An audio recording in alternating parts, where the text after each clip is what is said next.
Hi everybody. I know it's been ages since I've posted a video. Um, just kind of got into a really huge slump, and also with like some of the things in Magic just being really expensive, especially this Final Fantasy set.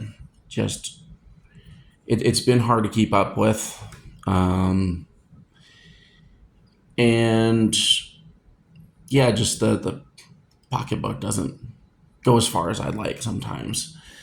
I did want to do something a little different, but a little same. Anybody that first joined and watched when I initially started my YouTube channel will know that I did Transformer toy reviews.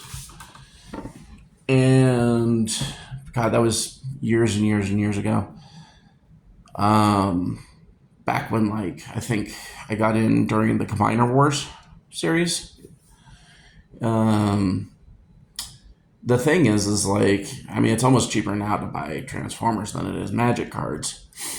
I still will probably do Magic content, but I wanted to throw back to my olden days of doing Transformer reviews. I thought that'd be a lot of fun.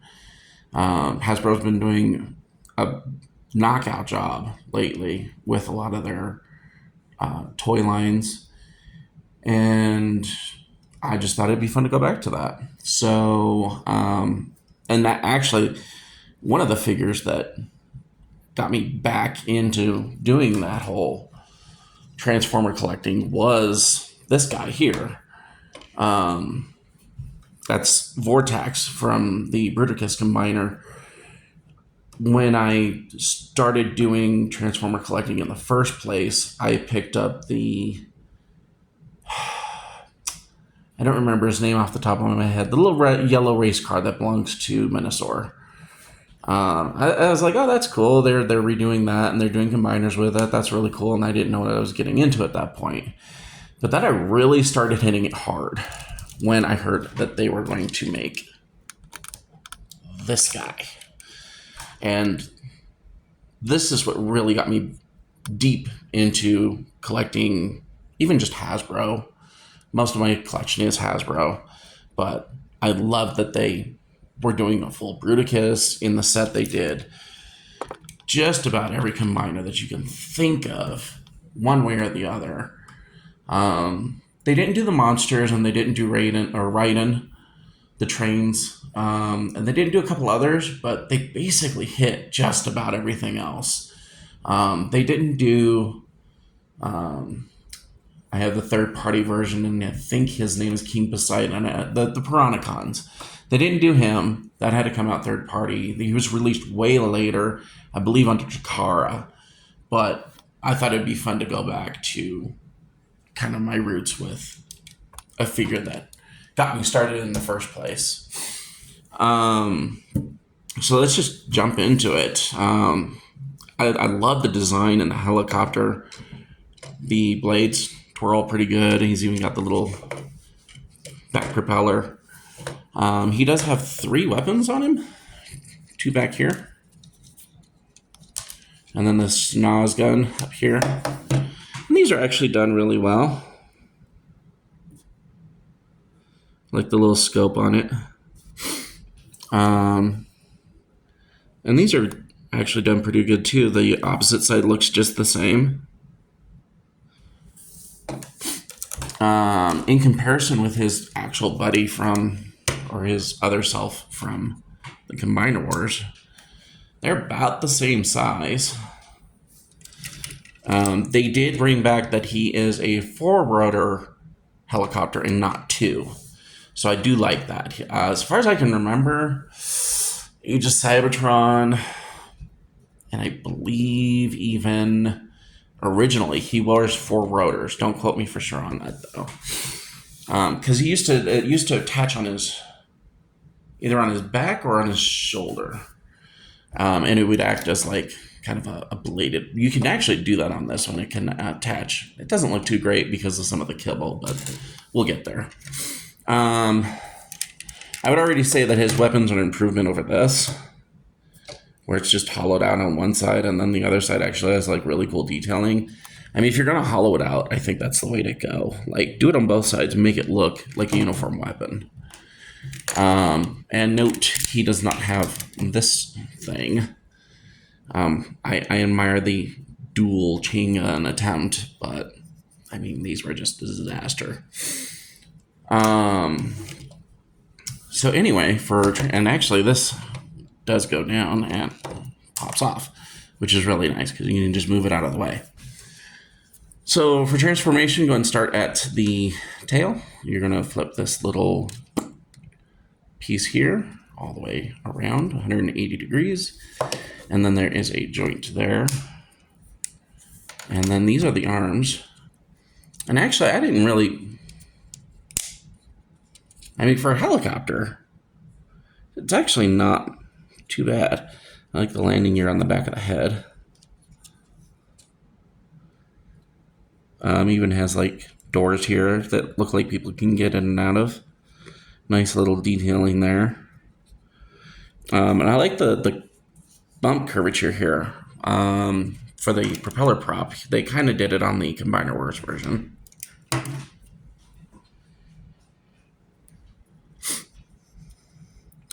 But yeah, overall, nice detailing. The robot's hidden, so it doesn't look any, like arms. So anyway,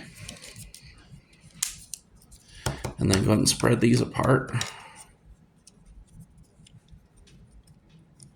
and get them out of the way. Turn them this way, and that'll allow you to spin this, and that'll release the legs. You pull those down. It's kind of a Combiner's War thing. And I like this because they actually have, let's see if we can get it. There's little grooves in there that these pegs here, you kind of see it there, will slip into, securing the legs really well. And there's a nice satisfying click. And again, these will click into the back of the legs here. Spread them. And I love this design too. Like, the toe's really cool. And it goes from looking from an actual cockpit to an actual foot. And this is one of the areas where Hasbro's really been shining lately, is they've been adding these heel rockers, as they're called. But it's also got this additional joint in it, which is really nice.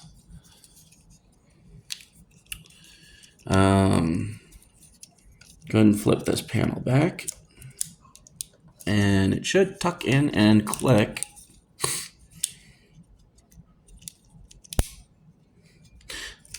Maybe it doesn't click. Go ahead and put the landing gear up. And then you can arrange these however you want. If you want them back, if you want them forward. I like them forward. It's almost like another weapon. And then these will detach and slide back just slightly.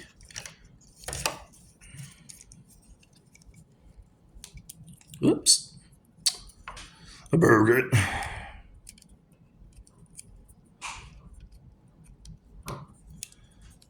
There we go.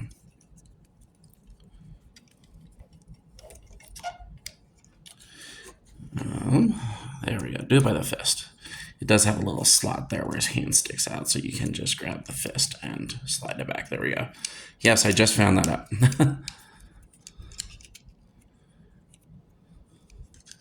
Yeah, so if you wanted, you could put this on the side here. You can keep it on the back.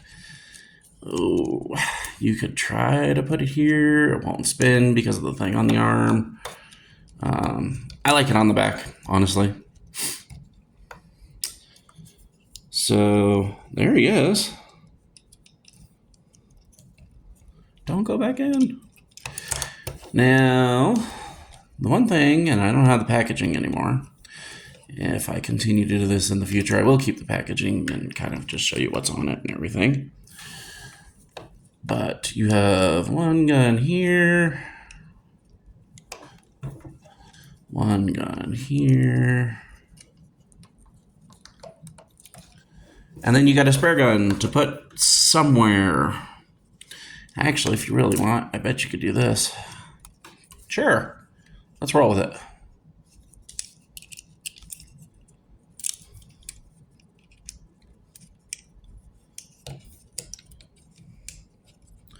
Or just set it aside, which is probably what I would do.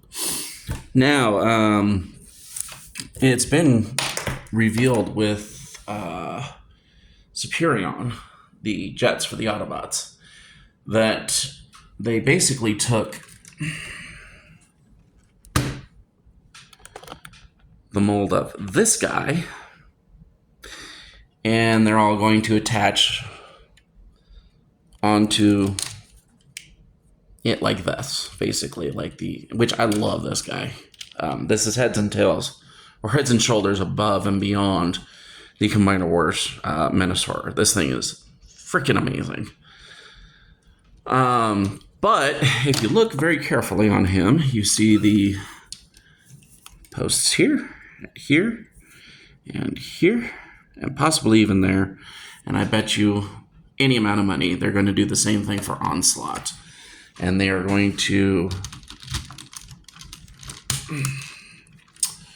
basically rework that mold for Onslaught. Now, as a comparison with his Combiner Wars version,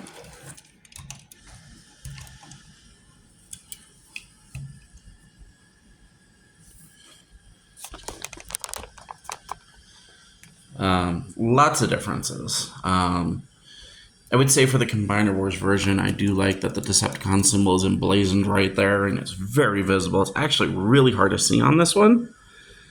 Other than that, whereas I do appreciate the old-style Combiner port looking peg, which is basically what it is, I would say that this one's better in most respects. It's definitely more faithful to the character. The coloring, I think, on this one is a little overdone. The yellows, the reds, the purples, the teal. Yeah, it's a little too much. I like the more simpler gray and purple, basically, and then the red eyes. I would say that I love both head sculpts. This one's a little bit more detailed. This one's a little bit bigger. This one is maybe a little bit more high-tech looking, whereas this one kind of captures the character just a little bit better. They took some stylistic freedom with this one, which is their right. That's fine.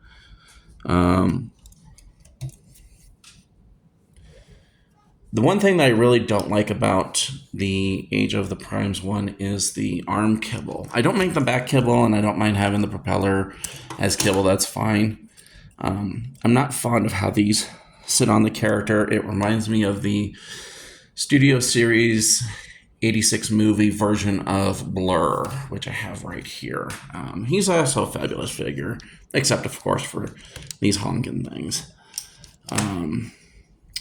Yeah, it just reminds me a bit of that, but the only real thing is, like, with these, they can tend to slide down real easily and get in the way, so you just kind of constantly pushing them back. I think they could have maybe tried to figure out something a little bit better to do with it, but overall, I do love this figure. Definitely looking forward to seeing with what they do with Brawl for him, because the Combiner War one was, let's just put it frankly, it was a piece of crap. I think the whole thing looked good in tank mode, and that's about it. It was just a shit show. So, if I were to rate this on a scale of 1 to 10, I'd probably give it a solid 8. Again, the only thing I really don't like is the kibble on the arms. The kibble should be on the back or the feet, honestly, in my opinion. A lot of Dinobots have a feet kibble or foot kibble. And maybe this could have been peaked out a little bit better, like kind of how they did this when they put a nice, heavy outline on it. I thought that was a really nice touch. And I don't remember seeing anything on him as far as a Decepticon symbol that's visible in his robot form, which, take it as you will. Doesn't have to be there. We all know he's a bad guy. But yeah, I love this figure, and I'm very excited to see where they go with it. I'm kind of wondering what the scale is going to look like between the tank and the Jeep. That would be Swindle and Brawl. I'm wondering what they're going to do with, I think it's the Jet. Actually, it's not a Jet. They turned it into a Jet for Combiner Wars. But he was originally, which is really weird because they're all military vehicles, but he was a space shuttle originally. So I'm kind of wondering what they're going to do with him. And then I'm just dying to see the Onslaught. He could look very amazing if they base it off the Minosaur or the truck for Minosaur. But yeah, that's pretty much it for him. As far as me and switching content, like if you guys still want to see Magic content, let me know. I'm absolutely down to do that. I still have tons of decks that I've built. I'm in the process of building a bunch. I think it'd be fun to do a variety of things. And I think that's kind of what got me in my slump in the first place is I'm just like, oh, I have to do Magic content. I have to do Magic content. It's like, you know what? Some days I just don't feel like it. But at the end of the day, this is, while it is fun for me to do, it should be what you guys want. And I have picked up more hobbies in the past couple of years. So if you guys want more Transformers, let me know. I've got more Transformers. If you guys want more Magic content, let me know. I've got a ton of decks that I'm working on. Again, this is for you. I've picked up a new game. It's called Lorcana. I've built some decks for that. If you want me to go through those, I don't have a huge collection. Again, the pocketbook is a thing. And I've even dabbled in this game from the 80s called Mech Warrior. I don't really have anybody to play with, but I'd love to go over like some, mech reviews if that's something that interests you. So whatever you guys want, you let me know. I'm willing to do variety. I'm willing to just do whatever y'all want. So yeah, until I figure out what I'm going to do next time, which I have a couple other figures. I've got some of the Superion. I've got a collector figure, I got a couple of collector figures, which are just freaking awesome. I love them. I'll probably go over those. I might do some Magic decks in between. Again, the world is both of our oysters. Just let me know.